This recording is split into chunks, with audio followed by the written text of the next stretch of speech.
Ladies and gentlemen, welcome back to the channel and welcome to the match preview and predictions for the game against Lille tomorrow night in the Europa League. The second game, of course, following on from that defeat at Celtic Park last week to AC Milan. A game which has got major implications, I would say, towards the future of Neil Lennon. We heard a lot yesterday in the press conference from Neil Lennon firing back at critics. But these next two games against Lille and Aberdeen in the Cup semi-final at the weekend could go a long way in determining what happens with the future of the Celtic manager.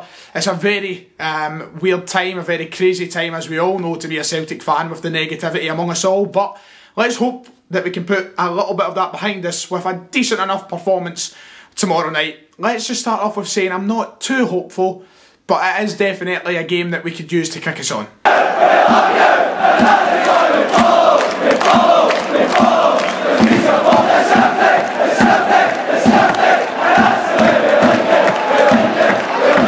Right then, as I've said in the intro, Lille tomorrow night away from home, the leaders of the Ligue 1 taking on us, Celtic, who of the last three games have been, let's just say below par. Let's go with that. We'll try and avoid as much negativity as possible at the minute, despite the circumstances we find ourselves in. Last week we didn't open with the best account of the Europa League. We find ourselves in a precarious position now where we need to fight back in this group and try and get ourselves back in a position where we could qualify for the last 32. Of course, there's only one game gone. It's not the end of the world, and a lot of people last week looked very encouraged from signs in that game against AC Milan. You know, when we changed up in the second half and we went with the 4-2-3-1 system, we looked a lot better than the hopelessness of the first half where AC Milan walked all over us. So there was definitely reasons for fans to be encouraged, but I was heavily judged for coming on in my match review video and talking about how we were utterly hopeless. We were bewilderingly bad, if you like.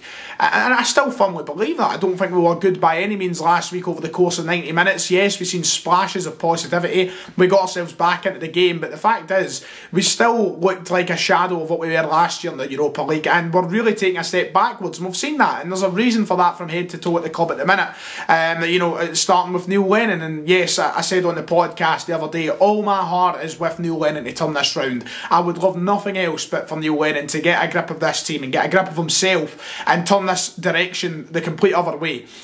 We look so we're going down consistently at the minute, and I want that to change, and I would love Neil Lennon to be the person to do that. Whether or not I'm for him to be in the job or not, I would still love him to turn that around, and I'm never going to root against the guy. And after his press conference yesterday, he had a lot to hit back on, and he did. He came out and he spoke about how the media have been perceiving his position in the job. He's been talking about the fans, and he feels like the fans are on his side.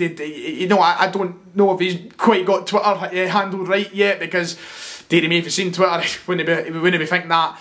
There was a lot of things in that press conference though you could take as positive, and it sounded like him and the team are ready now to fight back, and they're going to use this Lille game now as the platform to do that. Is this going to be the game where we can turn around the season and really turn around the mentality, not just in the camp but out with the camp and us, the support?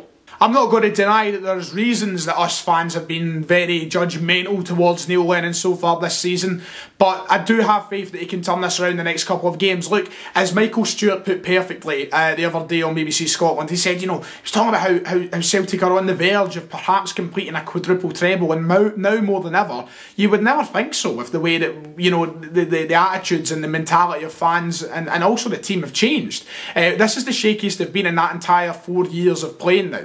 And yes, undoubtedly, I think it does come down to Neil Lennon at the minute, but he's someone who's been in this position before. He's been under the pressure of critics, and he's came and turned that around. So I'm hoping he can do it once more. Tomorrow night is a massive chance to do that. Ultimately, I expect us to go into this game and, you know, try our best. And I think what we need more than ever is just a positive performance.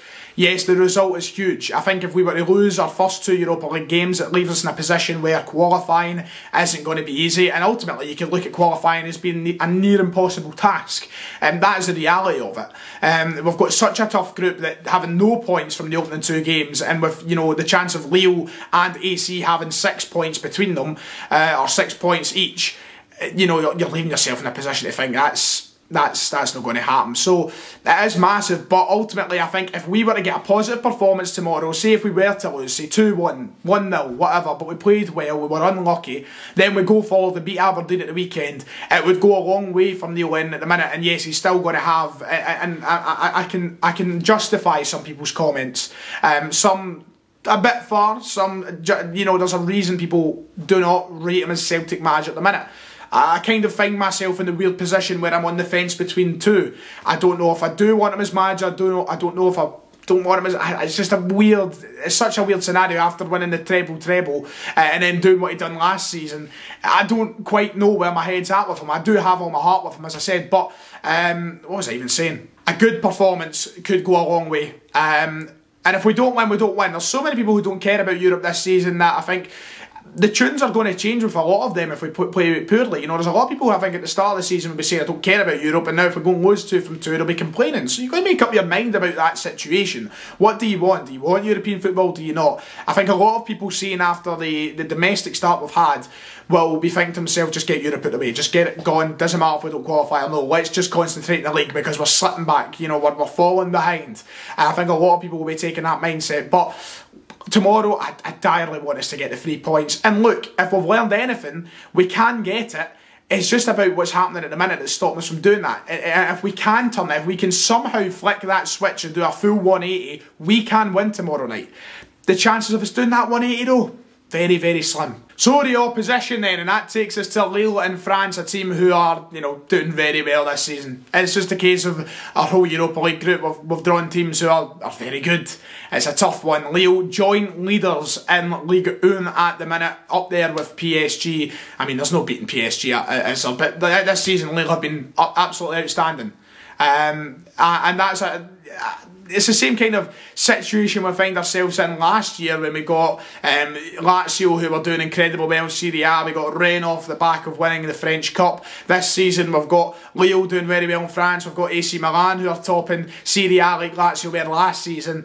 We don't have any luck in these draws. Lille are going to be a tough team to beat, and I think when the group was drawn for me, it was a nightmare scenario getting them from pot 4. Yes, this is a pot 4 side, yet they are joint top of one of the top 5 leagues in the world and possess talent all around the park. It is just Celtic's luck. A big part about Lille's season so far is they have only conceded 3 goals. I think their last result in the league was a draw, a 1-0 draw with whoever they were playing, slipped my head now, but 3 goals conceded this season. Now, Celtic have struggled in one department this season, that is defending. But we've also not looked too sharp at moving forward and trying to break down good defensive sides. Rangers have only conceded 3 domestic goals all season. AC Milan not conceded many league goals all season. We come up against teams like Kilmarnock and all the teams in the European qualifiers who play nice defensive football that we can't break down and we struggle to score. Are Lille going to be the same? Now, for me, the fact that Lille are at home indicates that they will want to go for this. I think they'll leave themselves a bit more open than what we'd normally expect from a side that defend well and defend well in Europe especially. I think we will have our chances if we take them, and I think we could score goals if we manage to actually get that clinical side of our game involved. But this is going to be a tough team to break down, and that worries me because we've showed no sign of development in there this season. I don't think we've got any better from the first time we had to struggle against someone this season, way back in say Kilmarnock at the start, until Rangers last week. I don't think we've shown a great deal of change in how we approach those sort of sides. Now, Rangers aren't even a side who set up defensively to the point where it was a hard task to break them down, but they just had good players there, they had good defenders, and Celtic looked out of ideas. Even with 2 up front, 1 up front, whatever you like, we just struggle sometimes in these situations. So Lille brings an interesting dynamic for the fact that they are at home, they're a team doing well, top of the table, probably better than Celtic, and yet they still possess a good defensive team. So it's going to be weird. It's going to be a tough cookie if you bring in a wee Alan McInally quote there. As I previously said, good players all over the park. Up front, you've got Burak Yilmaz, who I think scored 4 goals to the season at this point. You've got in the midfield players like Renato Sanchez, who was one of the biggest golden boys in Europe only a few years ago, and he's starting to now revitalise his career and show how good a player he actually is. Jeez, oh, Corona. Players like Jeremy Pide, Jose Fonte, an experienced centre-half in their defence, and then of course, is he going to come back to haunt us? The wee man, Timo Weah. Neil Lennon, remember, when he came into the job, got rid of him. Bye, Timo. No plans for you, pal. See you later. You're no use to me. No good enough. Will that come back to bite Neil Lennon in the arse? That is the question. A player who a lot of fans took a big shine to back in 2018. Was it 19 actually? 2019. Jeez, oh, time's flying. it's going to be nice to see him again. Hopefully he gets his Celtic jersey back on before the game, realises we need a bit of help, supports us. Doubt it's going to happen. It's going to be weird to see him back, yeah. Team and score predictions then, it's time, and hopefully we have players back. For my team prediction, I don't think there's going to be many changes from the team that started the game against Aberdeen, despite the fact we've came off the back of dropping points. I think Neil Lennon will go with a similar lineup, if not the exact same lineup. I hope Barkas is back. I'm not too sure if there has been anything said on that. The fact we've got Edouard back in training and such means hopefully he'll be involved in the game to an extent. I think Griffiths should start the game on Thursday after his goal at the weekend, or tomorrow, since it was a great finish at the weekend. We need players to take chances like that. We need those opportunities to be banging the back of the net, and hopefully Griffiths can be a key point and all of that. But I think it'll be a very similar team to what we've seen. I would like us to stick with the 4-2-3-1. I think it suits better in Europe. That was something I touched on pre-AC Milan, and it was brought to fruition against AC Milan. So that is a team I'm going to go with, or similar to. I'm not even going to give a point guessing. I've spoke for too long. And for the score prediction, how optimistic should I be? Do I have faith? Do I not have faith? Look, ultimately, this is going to end up us getting beat. And I don't like saying that. I don't. But it's just the reality of it all. But I will stay optimistic, and for the sake of it, I'll just say one each. You know, copping out here, big time. That does it. Let me know your thoughts, your pre-match sort of inner genius in the comments. But I don't even know what I'm saying at this point. See you later.